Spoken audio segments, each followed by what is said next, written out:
Trinidad and Tobago. I am Christy Cali saying welcome one and all to PSA TV. It's a very wet Thursday morning in Trinidad and Tobago. And joining me on set this morning, I've got the Treasurer of the Trinidad Youth Council, Mr. Shane John. Good morning to you. Thank you very much for having me. It's a pleasure. Might I add, I'm the Assistant Treasurer. The Assistant Treasurer, I stand corrected. Yes. I know you're coming from the east this morning. Yes, it was a good journey to reach here, yes. But I'm accustomed, so yeah. What's the weather like up there? Well, it was pouring when I left home, so it was a bit difficult to get out. But you know, we're still down here in the heart of the city, Port of Spain, so I have to be here. I was reading a Met Office bulletin which stated that we were expecting more rain and some thunder showers later today. So it's the rainy season. We're in the rainy season, yes, exactly. So you have to expect anything. I think it's tropical wave number 15, if I'm not wrong. So. Yeah. Yes, and that's correct, yes. It's a very rainy day out here. So without further ado, I want to talk to you this morning about the SEA results. Yes. We saw results coming out on the 20th, that would have been last week, Friday. Yes, yes. And even before the results were published, I know there were discussions about whether to publish the results. Some parents were saying, well, you know, they don't want their children's results out there. I know for a fact that a lot of parents, they've actually asked the Ministry of Education to withhold their results, their children's results, that is. What are your thoughts on the entire SEA exam? Well, having recently done the SEA about 7 years ago, I think that the system in itself needs changing and it needs transforming. The system is only geared towards prestigious schools and institutions, and that is the center of the SEA system. And I think we have more secondary schools than those prestigious institutions, and we do not focus on those institutions. So not even so, but when we look at CSEC and when we look at CXC results, they give approximately 400 scholarships, but it's only to the prestigious schools, and there are no opportunities really per se to the regular secondary schools, and that is where the problem gets in, because after you have a child writes the SEA examination, they expect to pass for a prestigious school. All thousands of the students put prestigious institutions, but when they reach the regular secondary school, it's like an isolation and they are confused to where they are. So that is something that we have to look forward to be changing, because students must be told that whatever school that you attend, you will still become successful no matter what, and it's facing the odds. I think that society has taught us to an extent that your school determines your future. Yes. And not the fact that I was listening to a report done by Akash, and I think it couldn't get better than that when he said, you know, a school is just mere concrete, stones, cement, and every student starts off the new school term with one thing in common, an empty notebook.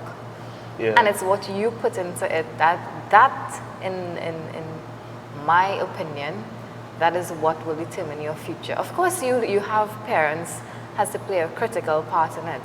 And I know that sometimes parents come down on their children because, you know, again, society tells us what we need to do with our children.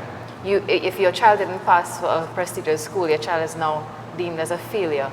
I don't know if you would have, I think CNC3 carried a report where a young student, an SEA kid, he was caught burning himself.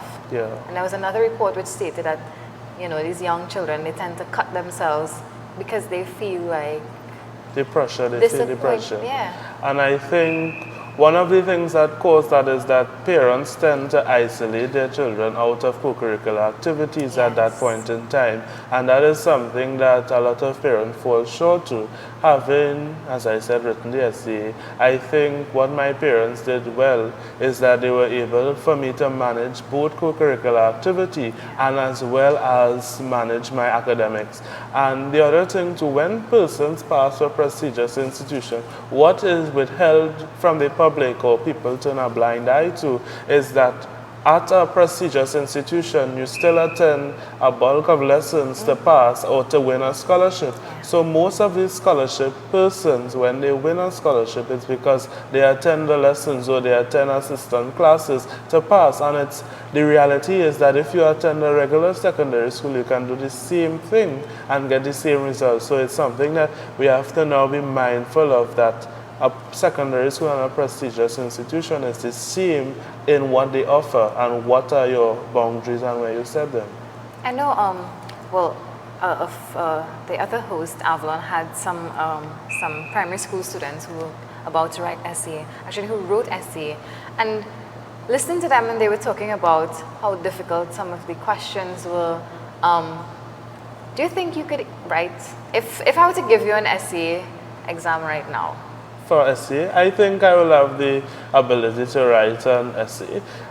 It's nothing, for me honestly, everything is achievable, but when we look at the essay system, not everyone is a grammar student. Yeah.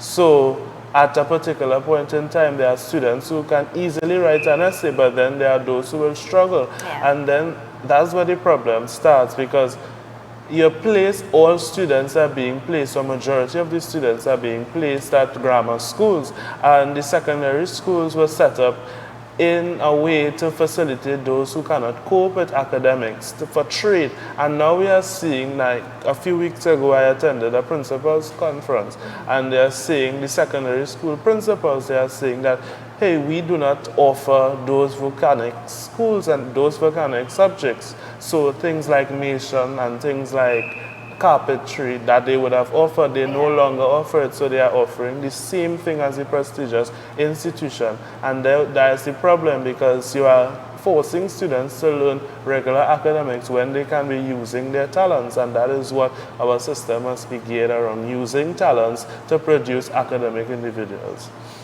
I was just reading an article in today's Express, and it stated that I know that if you look at a primary school student, the size of their school bags, it's ridiculous. Yeah. I mean, I would have been there, you would have been there. And I'm seeing here where the Ministry of Education memo has gone out to secondary school principals, advising them the need to make changes in their timetables so that school book bags are not so heavy come next term. So that is for secondary school students. Yes. And you have the primary school students who still have, they have to go on with this.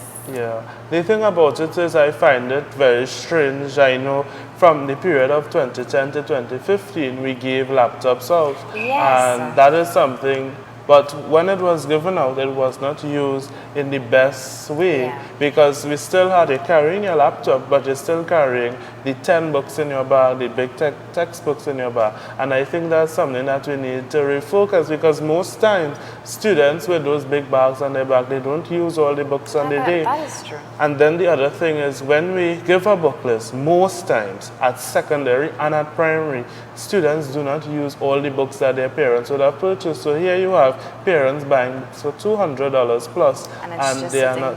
Yes, it's a waste. So it's something that we have to refocus, and also it's the responsibility of the schools as well. So the ministry makes policy, but it's up to the schools and the teachers to decide and implement. Yes.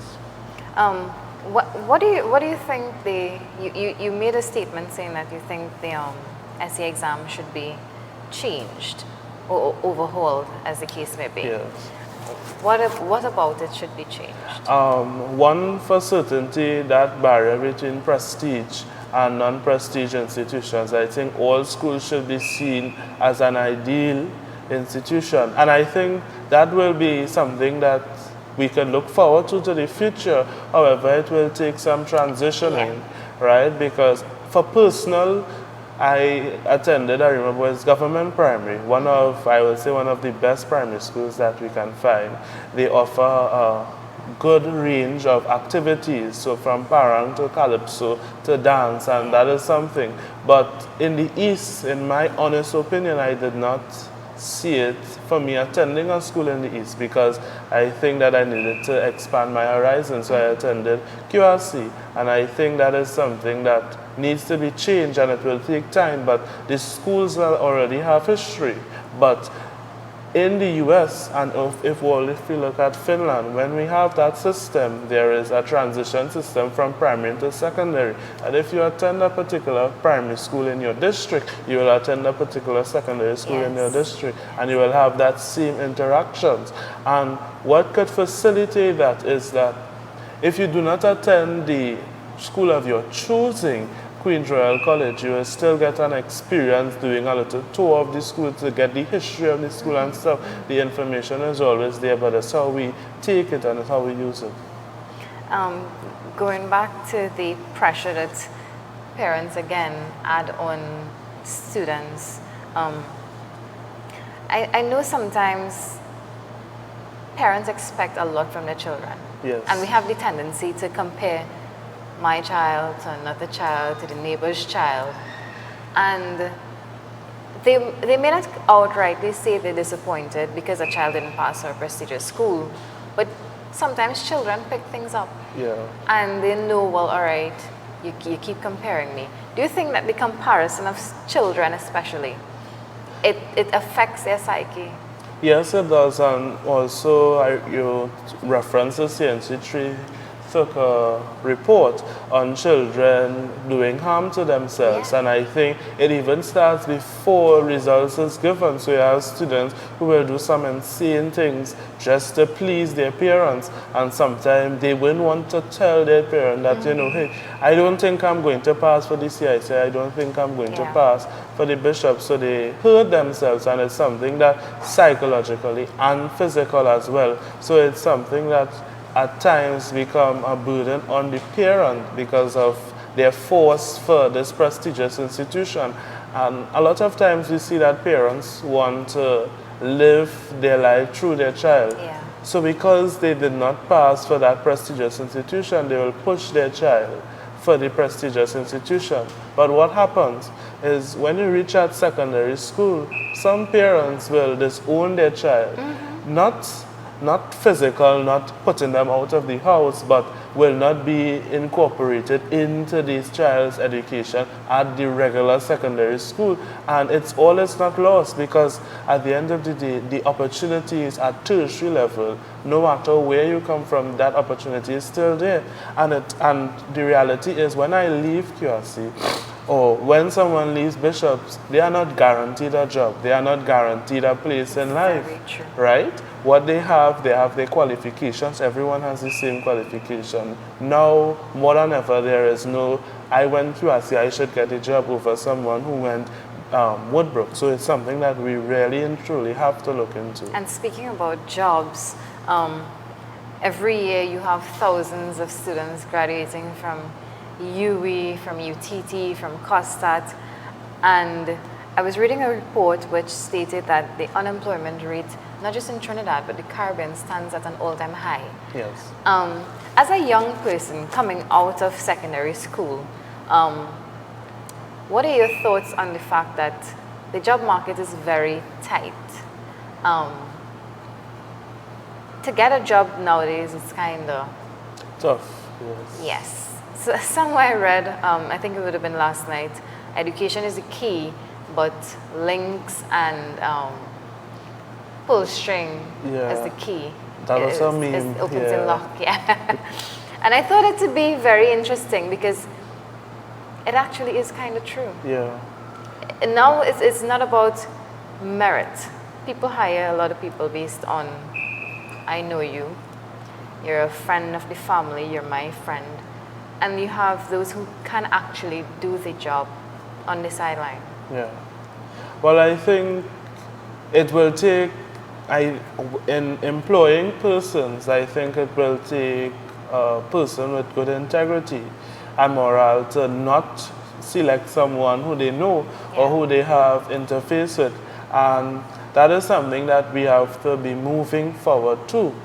But also in terms of unemployment and employment of youth, more than ever, and at UE and at UTT, the students are seen doing the known jobs, so the lawyer, the doctor, and you have all these people who are doing those jobs, and when they come out of university, they have no way of employment and they have to go and become underemployed. And that is something that we must transition, because the reality is many persons who are doing these seen jobs as the better jobs, they do not really have a passion for it. And I think for me and through the Trinidadian Council, we tend to ensure that and we push youths to do what they like and what they account to. And things like in rural areas, things like agriculture and tourism is something that will take small islands forward. Recently in April, I attended the EcoSoc, which is a UN summit of youths. And one of the main goals and the sustainable goals is employment. And it said and it spoke to making youths become young entrepreneurs. And that is something that we have to look forward to, because a lot of youths, they will tend to go and work for someone when it's very simple for them to, start out small. And that is something that we have to look forward, and we have to transition into starting off small to get big. And that is something that a lot of us take for granted. We think that if we work for 10,000 from someone, and when we start as a person, as an entrepreneur, as our own boss, we start at 5, but they look at the short-term goals, and that is something that we have to look forward to now more than ever, to ensure that, hey, you can make that amount and even more if you do it independently, and that will begin to curve that unemployment rate, because persons will now become independent and not dependent on the system itself already. And I'm glad you said something there about students should do what they like, because many times, and in more rural areas, you find children do, again, like you just said, what the parents wanted them to do. It's always, if you're not a lawyer, if you're not a doctor, you're not recognized. And I think at some point, that needs to the older folks need to understand that, hey, there are a lot of other jobs apart from just being a doctor, a lawyer, a teacher. I mean, I myself, when I started to do journalism, everybody was like, is that even a job? And I'm like, so how do you think you get news? Yes, that's true. A lot of times, and you find it more so in the older folks, there's this hell-bent mentality that you need to be certain things. Top 3 things: a lawyer, a doctor, or a teacher. In your capacity, though, what field of studies do you intend to pursue?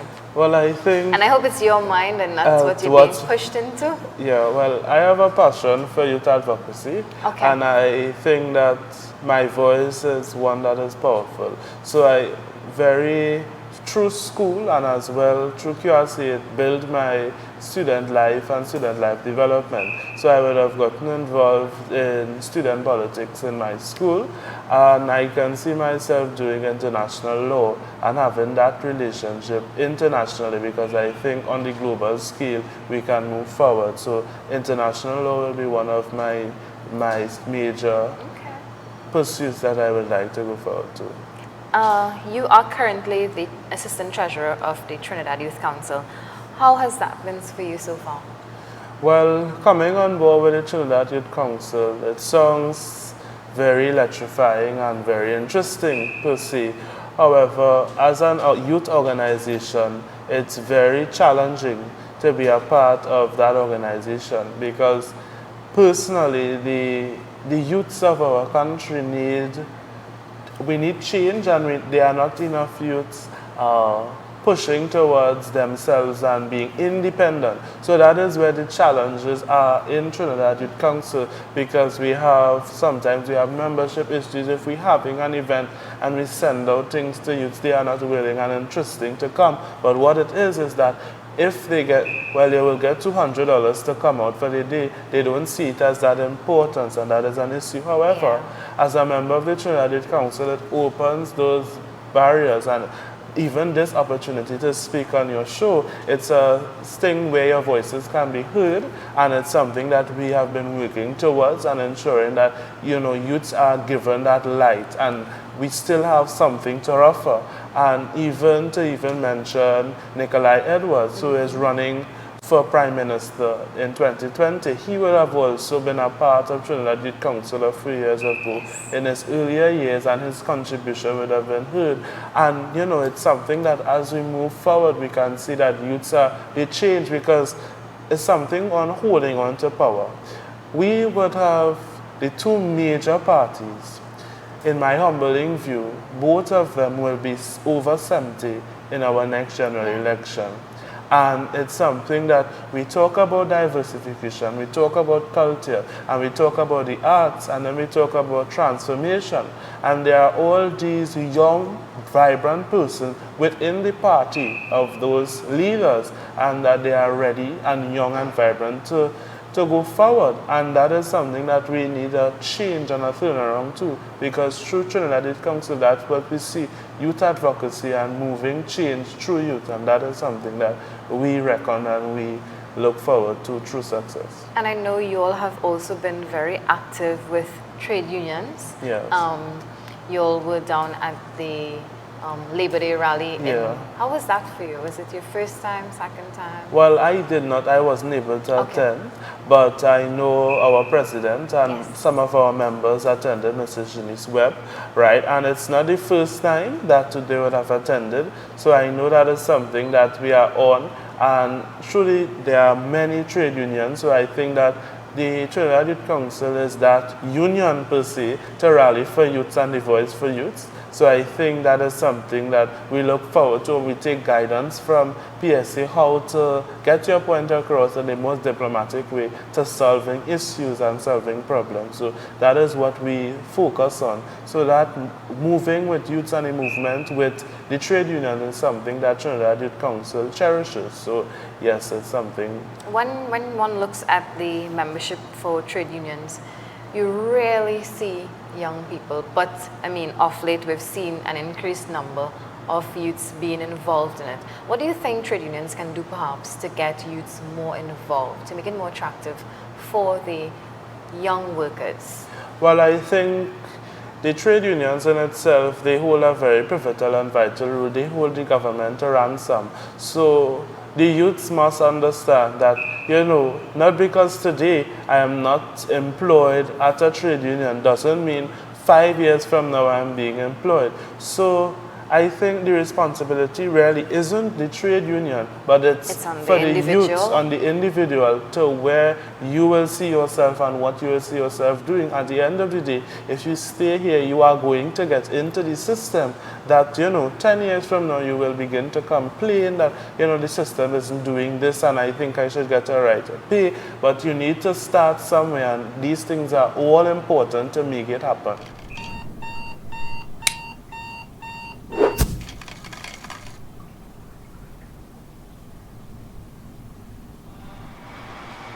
Just about 18 minutes after the hour of 8 a.m. here in Trinidad and Tobago. Welcome back to PSA TV. I'm your host, Christy Callising, and on set I've got with me the Assistant Treasurer of the Trinidad Youth Council, Mr. Shane John. And before we tossed the news, we were talking about the involvement of the Trinidad Youth Council into trade unions and the camaraderie you all share. Which is something ongoing, and it's something really nice. It's something I must actually commend you all for, because not a lot of youths you see being involved in trade unionism. Yeah. In your opinion, what is trade unionism? Well, I think so advocating for better wages is one of the first things that I think a trade union is important for. but as well the standard of the working condition. So you know that there are a lot of different work environments in the public that the government doesn't really see it as important to, you know, to improve the standard or to improve salary. So a trade union, so if we go track back to our history in the 1930s, they were important to mobilizing that better wages and higher wages. So that is where the importance of the trade unions come in.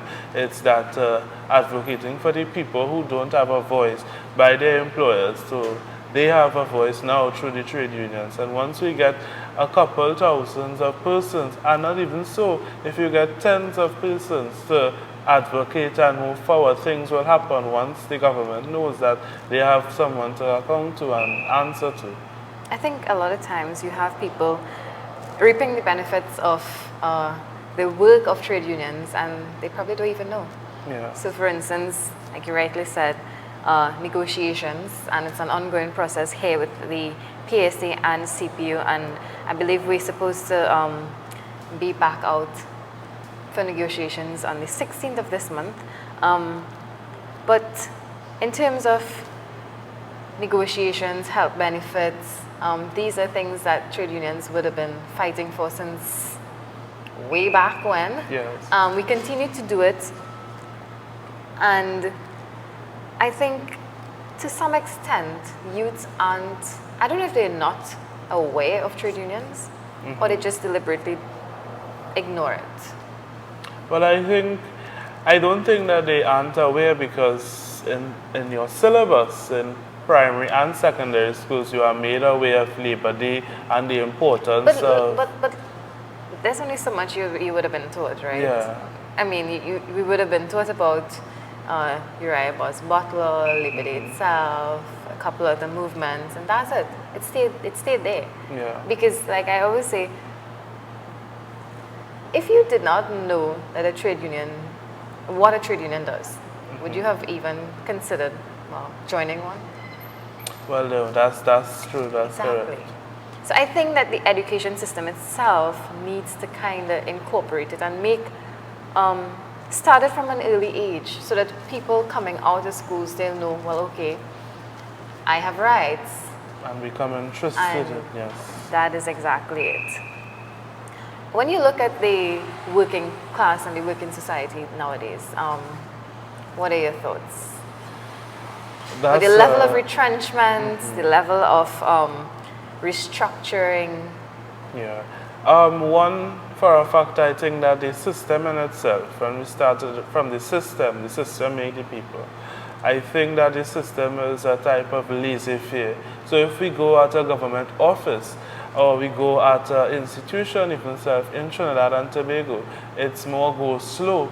So if I have to go and collect a passport, and I have to go, if the doors, we are closing 2, but the doors will close 1:30 because persons have to leave exactly at 2. And those things are some of the things that needs to be changed. If we go to the hospital, we will see a nurse in the front desk on a phone. And you know, that is something that, yes, persons have rights on the job to be using certain things, but there are certain policy, work ethics, and as well, I think more than ever, our system in itself, when we educate persons at the university level, when they go out, each person must be able to learn how to communicate and how to interact with the public, and that is something that we need to change. And even more so, when we look at, let's say for instance, immigration and coming into our airport, it's something that I had a conversation with a friend of mine, and he said that when we come into the airport, some of the immigration officers cannot speak both languages of Spanish and French, and that is something that we need to start changing, and that is a 21st century citizen and a 21st century country, right? So that change of those simple policies, yes, I think so. We have a lot of work, and it's not impossible, because we have a lot of young people now who are willing to make that change and who are walking the walk instead of talking, and I think that I can incorporate myself in that, walking the walk to see that consistent change, and I applaud. It's a part of the youths, and the youths, there are a lot of youths still to come on board, but the few who are making strides and making changes, it's an applaudable job.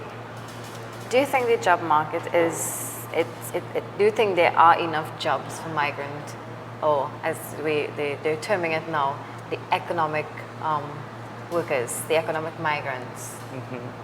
What are your thoughts on the influx of the migrant laborers to this country? Well, firstly, through the rights of the United Nations, Trinidad and Tobago would have signed on to the Refugee Convention and the Refugee Act, which states that we must not turn down any migrants coming in legally, right, to get refugee status. So I think the bold step that was taken by the government to into registering migrants was a responsible step made, because I think they would have thought that because they did not protect, the borders was not protected, Yeah.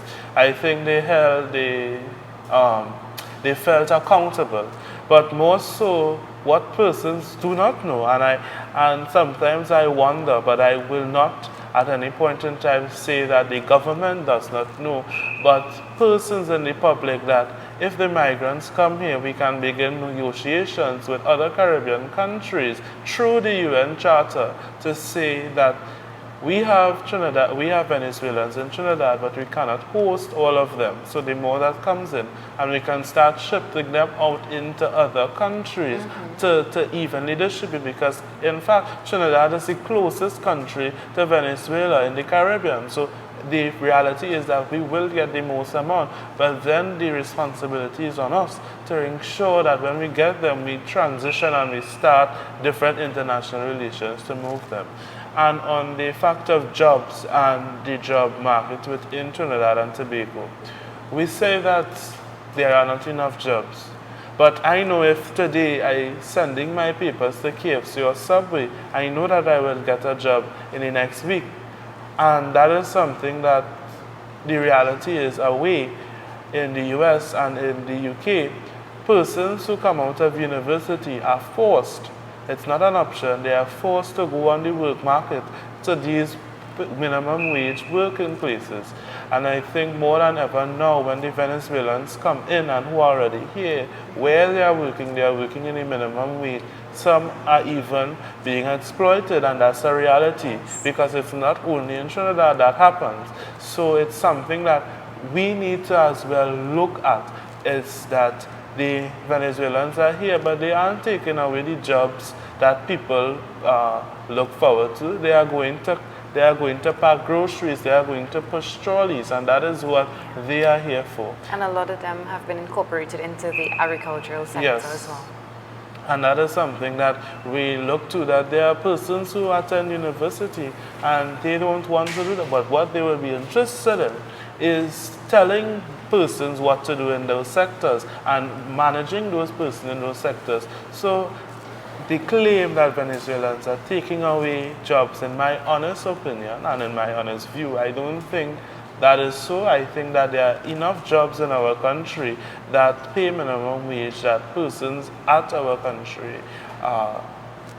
do not like to do. And what it will begin to explore in Trinidad is that we will have people who will be pushed to start working for their money and working because there are people who will be less paid to get that job done, and that is the reality. But I think in the long term, it doesn't stand well for the economy, because you have a case where businessmen would obviously choose someone who's working for less money. So you have a cheaper working force. Yes. And then growth would kind of be just there. Yeah. So it's all good in the interim, where we take in and we help, like you rightly said, we have signed on to the UN Refugee Act. But in terms of long term, after 1 year passes, what's next? What's the next? I think that is the most asked question. Yeah. We don't know for sure. We don't know for certain as yet. So that is something that we should be looking into, and we should just keep our eyes and our ears out to see what's developing there. If I can just ask you, what has the Trinidad Youth Council been up to? Anything we can look forward to? Well, given that the elections are coming up, Yes. and we realize that there are a few people that consistently vote, which are the older persons and those who are in the middle age group category. And we see that there are a lot of youths, so persons who would have written CXC, CSEC and CAPE are now looking forward, they have the age to vote. And from what I hear on the ground and what I interact with my colleagues, most of them aren't interested enough to vote, and they think that, well, I think that if I vote, nothing will happen, or the things will remain the same.